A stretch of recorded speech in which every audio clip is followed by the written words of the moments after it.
Live from the apocalypse, I have a special guest, the evil genius, the Jeremy Irons of local rock music, Kyle Gervais, KG, frozen in time, my co-host, still here.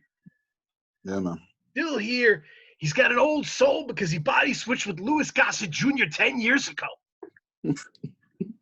K Diggy. I am the master of content.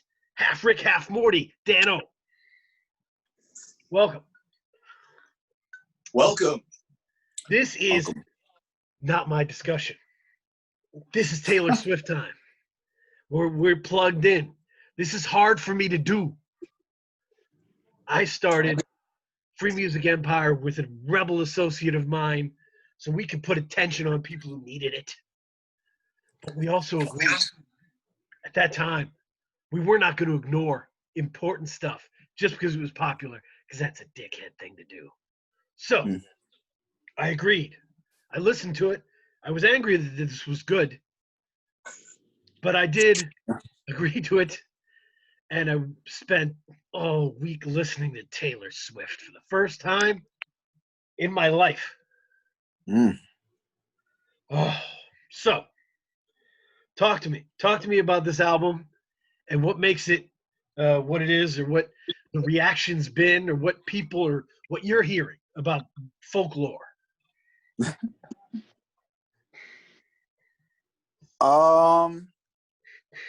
That's a big question. I think it's definitely a change of direction for her compared to her last two albums. People were surprised because the rollout was unlike anything that she's done previously. I think the word is, I think a lot of people are they were caught by surprise. This is like her Beyonce moment, you know what I mean? Like Beyonce, the album moment. Right. I have so many questions. Kyle, how has this reaction cycle differed from other reaction cycles of Taylor's music?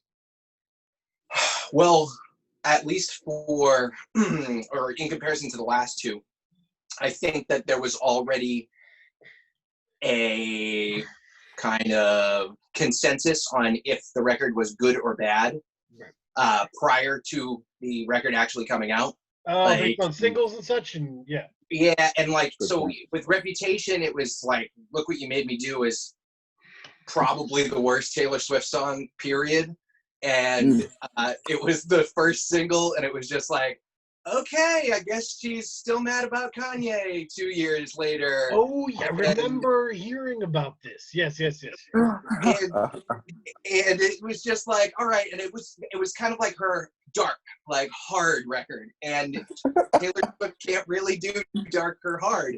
No. I mean, she tried, and it just felt very forced. And so Lover was like the reset, but it was still trying a little too hard, and especially like kicking it off with Me, the song Me with Brennan Urie is just like, I don't know about this single, and like You Need to Calm Down was better received, but it still just wasn't in the list of the like best 20 Taylor songs released up to that point, you know. And Lovers is a good record.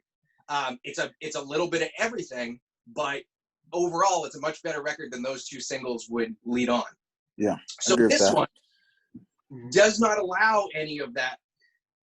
Here's the single that doesn't really, go over all that well. Here's the pre-publicity, all of that campaign, and Taylor and all the ads and everything. It's just kind of like, record comes out tomorrow. And so on one hand, I got 4 days of listening in, and I say, this is really, really good.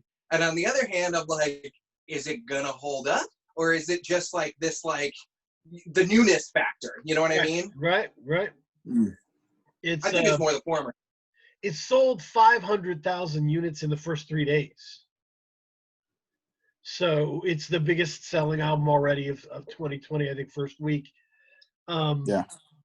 So, and I was listening to an entertainment podcast where one of those said this was the perfect surprise drop. Basically, you let them know like a day or two ahead of time, let them get some jokes off, and then you drop the album. Boom, it hits the cycle. It's a different kind of album for her, and people are excited. Um, so you're right. It didn't give people a chance to pick things apart overtly. Uh, question for you, Diggy. And Yeah. I'm new to this. I'm walking in here. I had an agreement a long time ago with Taylor Swift that I was just going to leave her alone.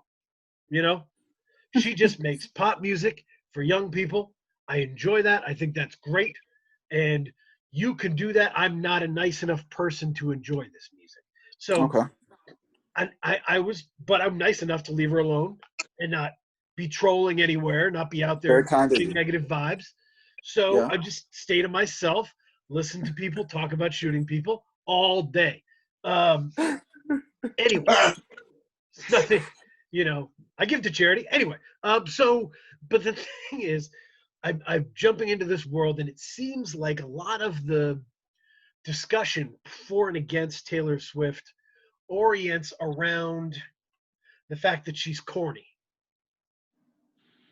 That as a person, she's a corny person. How would you define corny? I tried in the write up here to begin with. My central metaphor is that she is the lady in the office on Monday morning who is pepping her step, right? And she's charging through. And when everybody does the "How's your weekend?" she's like, "I climbed a mountain," and before 9 o'clock, she's walking the whole floor. Like, do you need anything? I'm going to get coffee. And it's just too much. And that's my central comparison here. That's absolutely how my wife feels about her. And she cannot separate the art from the artist in like a way that's different than, say, a lot of the times you use that phrase. She just can't buy her. She doesn't like her. She thinks she's just tries too hard, super fake.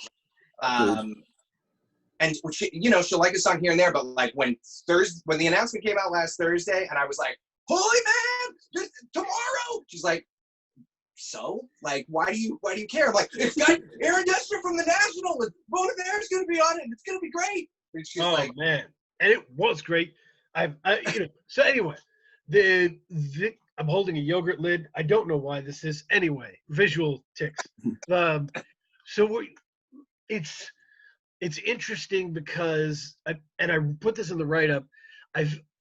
Coming in from the outside, I feel like she's corny, yes, but she's really talented, and Folklore is her talent pushing her out of the way. In a lot of ways, it is her talent being like, "Move! I've got a great song," and it doesn't always work. Last American Dynasty, but what? Right. Most. Right. It's the best track. That's my least favorite song. It's just too much. Immediate classic. It's too much. It's great. Tying to the fact that's her house now. Come on, that's awesome. Wow, there's layers to shit. Yeah. Yeah, there's layers, man. I think what it was for me is this is probably the most cohesive thing she's done in a while. Yeah, that's fair. Like, when I listened to Reputation and Lover, it was kind of just all over the map to me, like music-wise. But it seems like she decided on like a palette of colors. She put limits on like the palette that she wanted to paint with this album. And those restrictions and those limits helped her to make something a little bit more clear and a little bit more cohesive than we've heard from her in a while. I thought Lover was fine. It made me laugh a little because there were definitely moments. What was that? The man, I could be the man or whatever. And I was like, okay, this is like you. This is your vibe. And then like she would have a song on there, and I'm like, this is just Charlie XCX without the sharp edges. Like, this is like, hey, what if we Yeah. took all the fun out of Charlie XCX? It'd be like, it'd be this. So, but it was clearly. I mean, she does. I did notice that a lot. She does do.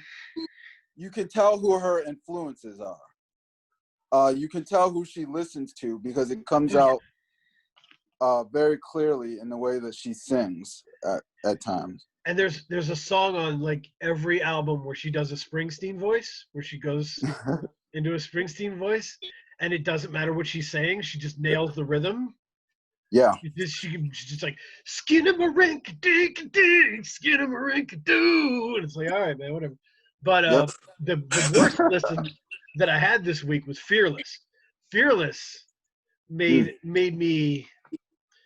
Oh, I mean, there's a song on Fearless that is actually like 10 Things I Hate About You. It is like a coming-of-age high school movie in a song. It is too generic for me to remember the song, but it's gotta be You Belong With Me.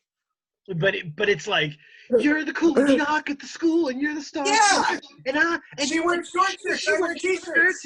I'm a cowboy. And that was a single, man. That was huge. That song was huge. That was man. the one that beat Single Ladies. That started it all. I have no idea. I have no idea. It's just not. I haven't heard the radio since I was a kid. I promise.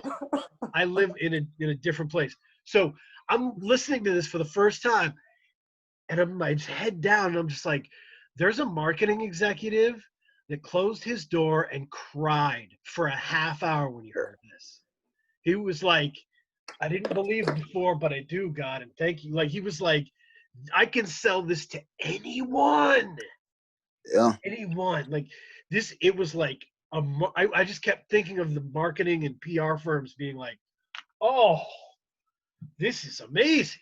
Like, this Pretty Girl's a one-person Dixie Chicks. This is. I mean, that Kyle, would you agree that song was the turn for her? Because her first album was pretty much country. Straight country.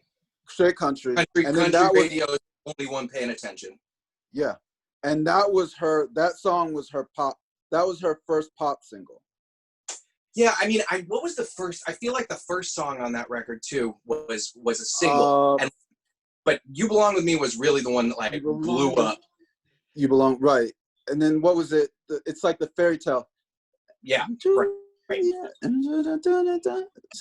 Love Story. Yeah, Yeah, I feel bad that I don't know anything about this stuff. No, well, so my history with Taylor goes to like that is my moment of I like Taylor Swift because I worked at the mall and I knew that the first record was selling and I was like, who is this? She's got a song called Tim McGraw. It's just like name association. This is the only. And then the second record came out, and because it was so popular, we had to listen to it in the store. Was it Teardrops on My Guitar? The Fearless, when Fearless came out. Oh, Fearless. Oh, right. We were like, we got to play this in the store because it's going to sell more copies and it's going to sell copies as it is. And so I have to listen to it. And I'm like, what's up with all of this fairy tale stuff? And okay, I get it. It appeals to the girls and she's, got that. But that song came on and I was sitting there and it's that exact thing of like these details. I'm following you. This is all tied together. This is genius. Like that's a hit song. And I'm like, I don't necessarily like Taylor Swift, but I have to respect like the songwriting level. And you got to respect the craft. The talent overwhelms you. The talent is too much. And there was a point where I definitely sent a message to Kyle this week and said, I'm mad at K Diggy right now because I am working in my bedroom and I am like, singing along and shoulder shimmying to the, like I hate it. It's not my choice anymore. Give into it, man.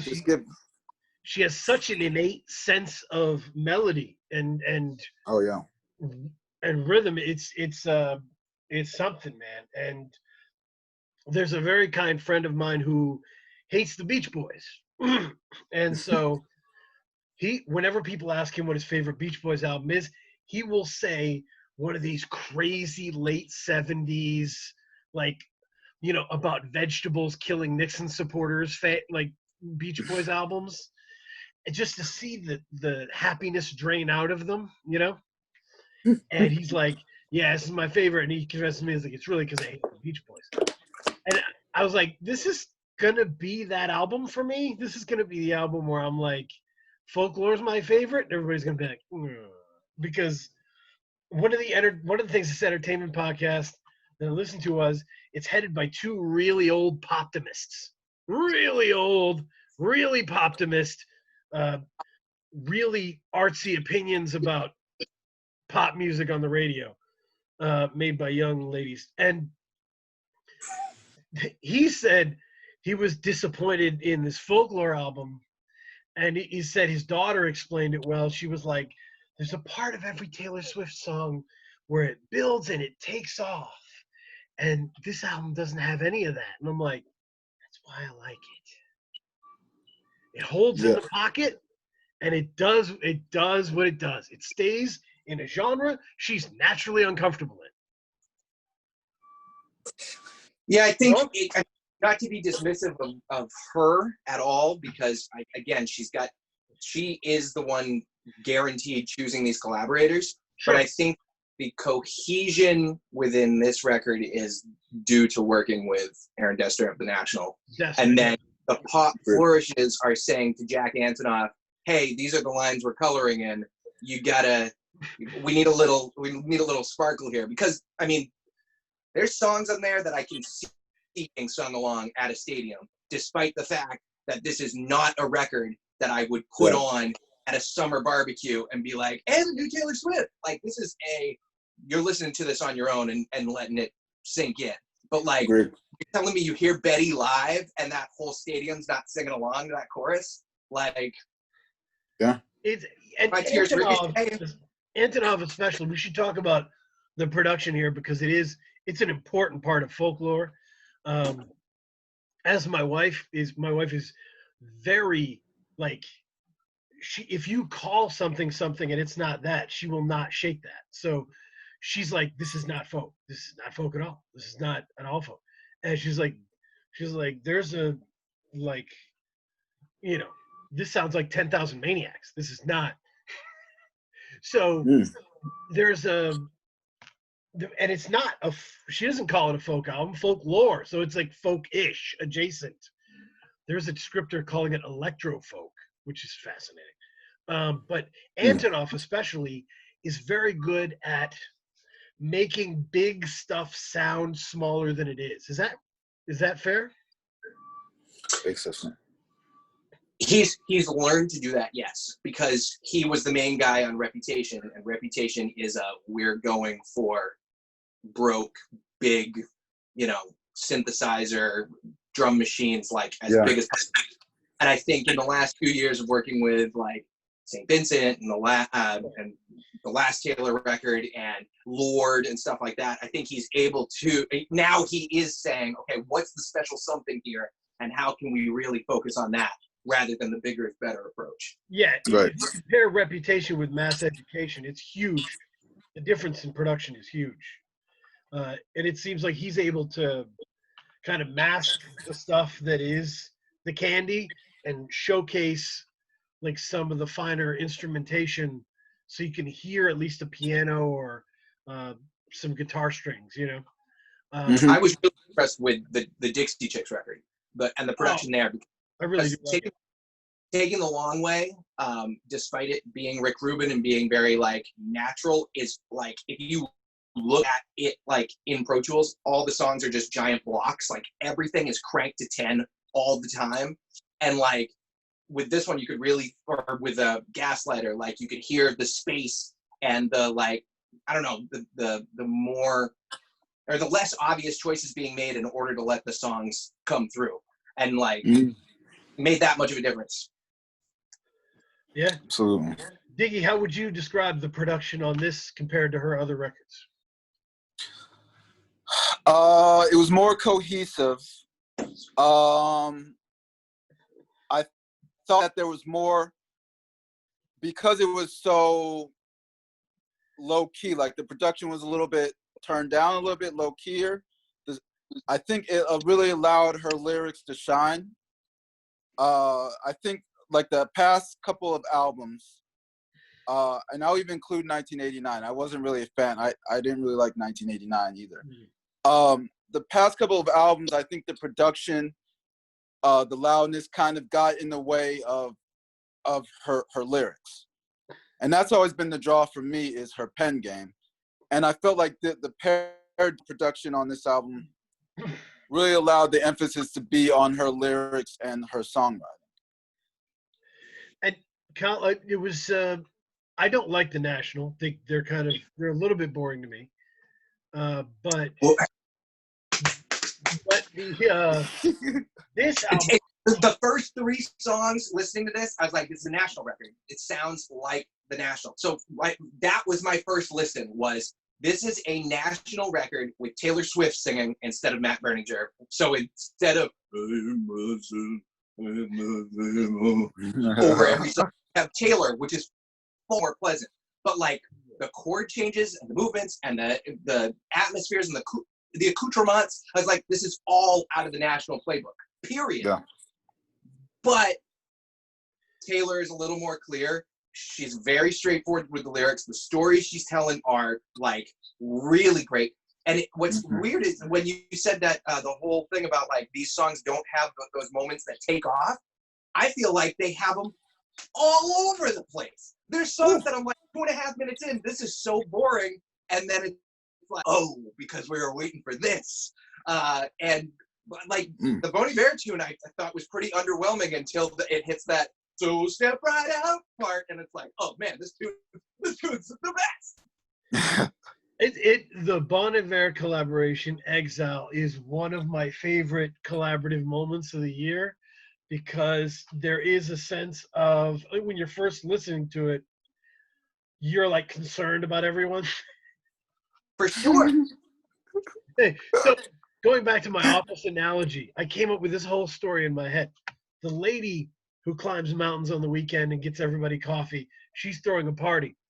And she struck up this weird relationship with like the black cloud over his head, like Prince of Darkness in The Office, right? He's not like angry, he's just like always unlucky and sad. And, like, people avoid him because he's a downer.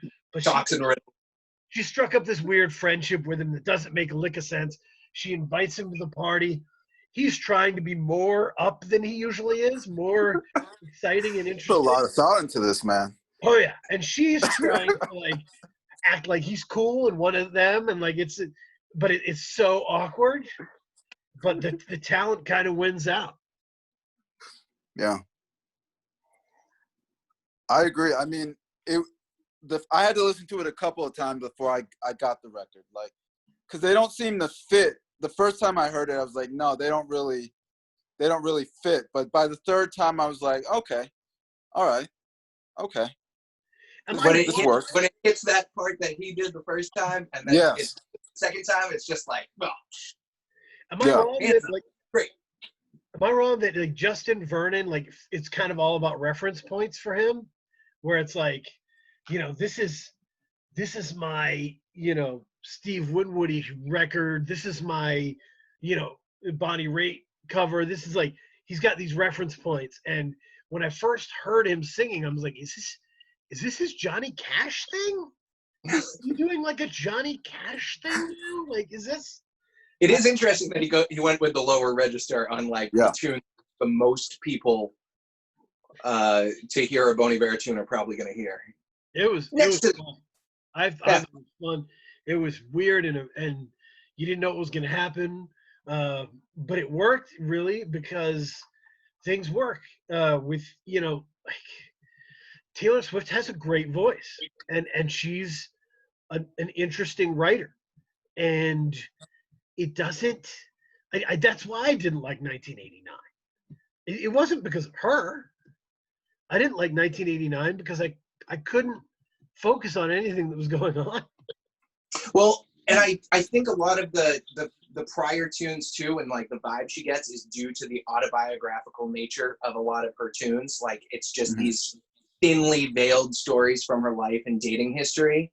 And, you know, it's really like, okay, who's this one out and like the soap opera aspects. And I think the fact that she both leaned into that and got completely away from it in this, like there's these stories, like what are these stories about? But you, at the end of the day, you don't really care because it's like the details are good enough that you can just buy the song as is rather than tying it to Taylor Swift's life. And Absolutely. I think there's kind of like a Dylan factor there too, where like you might hear a song that they did by someone else and you're finally like, oh, I like this song. What? This is a Taylor Swift song? You know what I mean? Like in a different way, where rather being like so wordy or delivered in a way that you can't really hear what's being said, you're just like not buying it from her usually. And I think in this context, it goes down a little better. Yeah. I mean, there was there's the Facebook group that I'm a part of, and it was posting about the album, and there was a weird question on it. What album do you prefer? Phoebe Bridgers' Punisher, Folklore, or Lucy Dacus's 2018 album Historian? And I know all those records, and when I looked at that question, I said, oh, this puts her in like the wrong group. People are going to listen to this and put her in that group with like these serious gut wrenching, like female rock lyricists who are making their money on that. Like, and that's not what she's doing. So I just thought that's when I was like, oh, wow. But so there's different, and I just want to showcase that here for a second. I took the first words on Historian by Lucy Dacus, the song called Night Shift. Excellent song. The first time I tasted someone else's spit, I had a coughing fit. I mistakenly called them by your name. I was let down. It wasn't the same. I mean, those are the first spoken words. The first spoken words on Folklore are, I'm doing good. I'm on some new shit. Been saying yes instead of no. I thought I saw you at the bus stop. I didn't know. So, I'm on some new shit. And even with Punisher, the first spoken words are, someday I'm going to live in your house up on the hill, and when your skinhead neighbor goes missing, I'll plant a garden in the yard then. It's just a whole different genre. And but you know what's unique about Taylor, and it's the same thing I feel about Drake as well. Like why they're probably the two most popular artists on the planet is because there's like a level of innocence to their singing. You know what I mean? And that's when I compared her, because I listened to the other two albums, Punisher and Historian, and I wouldn't put them. Yeah, I mean, first of all, those other two are a lot more serious. The voices, I mean, I think they're better. Both of them are better singers than her. But there's a level of innocence to Taylor that just really that is really charismatic and draws people in, I think. And well, I was gonna say I was familiar with Punisher, and it was a record that won me over, and I didn't think it was going to, because I was just like, okay, I get it. It's one of these depressed electric guitar, smarter than it needs to be sort of record, but it's really good, and like songs like Halloween are like really smart and really well written. The Lucy Dacus one totally somehow missed my radar. I was aware of the Boy Genius record, and so I had heard her with Julia Baker and Phoebe Bridgers, and I knew about the couple of covers she released last year that I thought were okay, but like that album, I had never heard of it or about it or anything, and I put it on, and that was the first line that I heard. I was like, holy shit, we're listening to this entire record right now. And it was great. The instrumentation's wonderful, and I very much look forward to whatever official follow-up she puts out on this. But I do agree with you, Keith, that there's something about a Drake or a Taylor who, like, the fandom goes beyond the music itself. It really is like you feel some sort of personal connection to them, and no matter what happens and no matter what shit people have to talk about, you're just like, well, then, and I believe them, and I'm on their side, and I'm on their team, and I'm going with them, and you're either with them or you don't care. You know what I mean? Like, I think there's plenty of Taylor haters, there's plenty of Drake haters, but I think there are more people who feel like they're theirs. And I feel like, to tie in Kanye, because you knew it was going to happen, Right. a lot of people feel the same way about him, or felt the same way about him, until certain things happen, and now it's like, no. And that doesn't necessarily mean that it's like Kanye or Taylor. I just like that connection of fandom exists with certain people until it either doesn't or it just does through their entire career. And Taylor had some missteps, and I think she cares so much about what people think that she's the type of artist that takes the reaction and learns from it, rather than trying to, you know what I mean? Than trying to dig her way out of the hole, just sticking to her guns. 100%. Now, apparently in 8 minutes, Zoom is going to kick me off until I upgrade. Holy moly! So lightning round. Kyle, quick answer to this. I'm going to ask you guys questions. Is Kyle's first? Is it not being innovative? Is not being innovative a knock on it? Is Taylor Swift innovative, or was that a narrative created by Harvard and Yale educated music writers? Poptimists. Do I think that Taylor is innovative? The reputation of her as this kind of innovative beacon that has been either lampooned or agreed with, is that fair, or was that an outwardly created thing?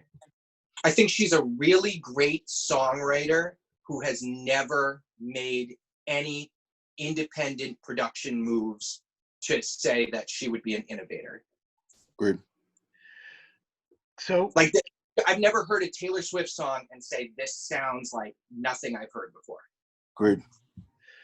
Diggy, in terms of calculation, does this album come from Fetch the Bolt Cutters and Lucy Dacus and Courtney Barnett?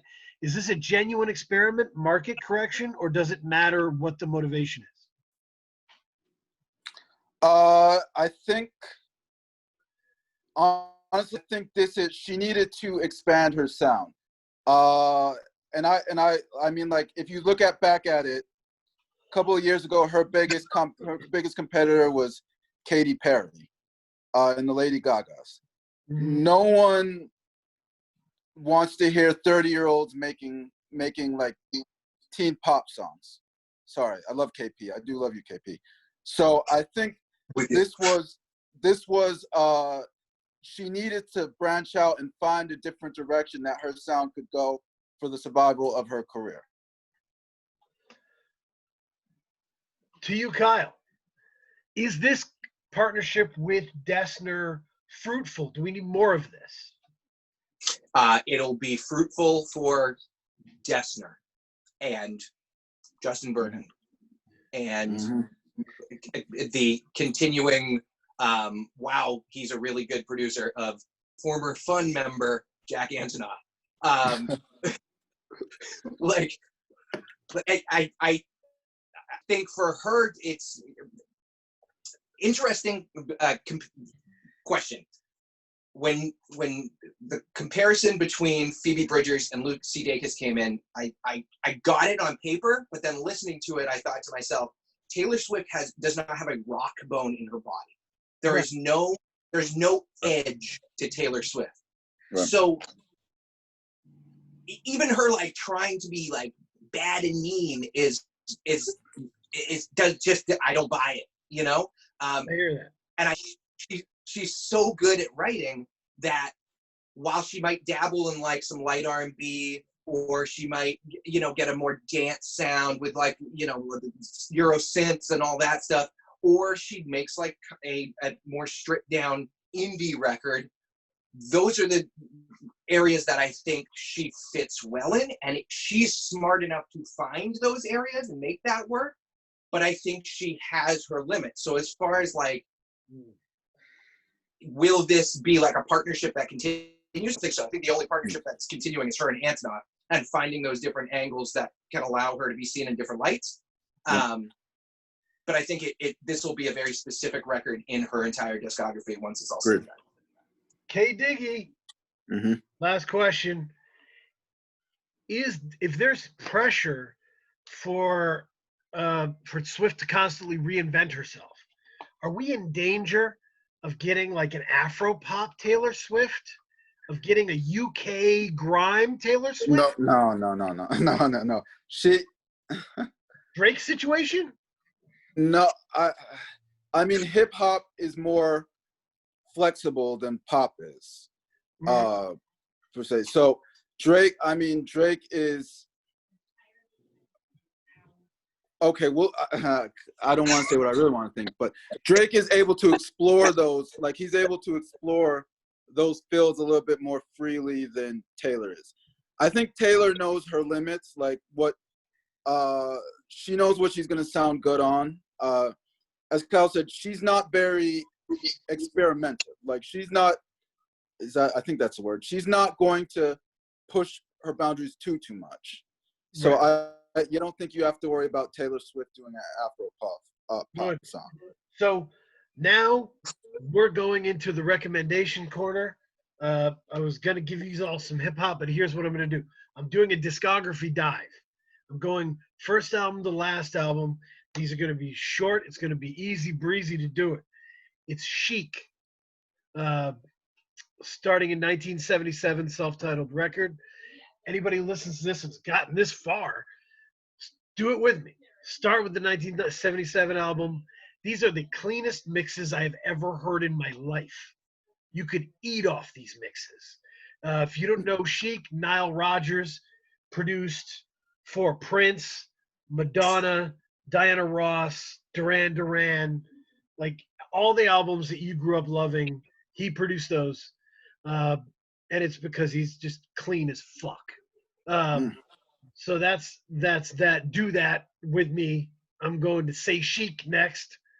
And yeah, thank you both for being here to explain this to me. I appreciate it. Let's stop the recording now. Be careful with yourself out there.